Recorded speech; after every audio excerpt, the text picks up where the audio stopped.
继续来看中国城市棒球联赛，每年的1月要正式来起鼓。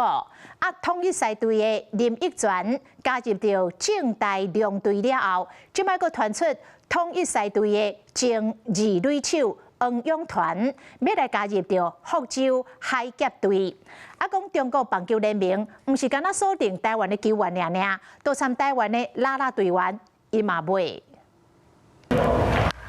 中职统一赛队2022年选秀第一指名内野手黄永团，方称作是同一届上好的二垒手。2024年伫一军出赛这场打击率关闭3胜8败，不过却因为个人财务问题违反公司纪律，去互球团跌out车本岛。即摆传出要加盟中国城市棒球联赛福州的海峡队，就算无正式消息，已经引起球界浓烈的讨论。目前已经确定加盟 CPB 的球员是希。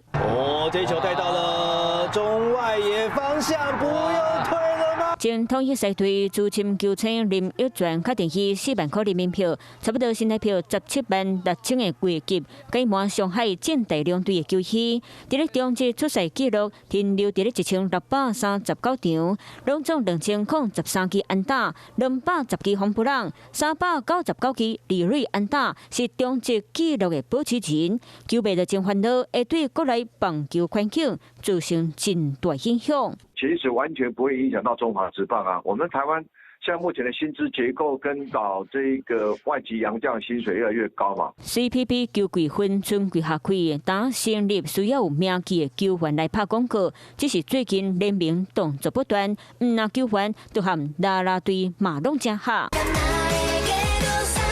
李专良兼武道总监阿密斯和中信兄弟啦啦队真有人气的金星员王笑笑，虽然伫咧啦啦队电视的影片，球评就讲到中职高人气韩国籍啦啦队，可能嘛是 CPB 想要锁定的目标。如果哪一天中国啦啦队他想拉拢韩国队的，也不意外啊。就像我们现在拉韩国的李朱恩跟到李雅英一样的道理啊。 不过嘛，媒众分析，台湾无论是安全性、现光度，拢赢过新兴市场。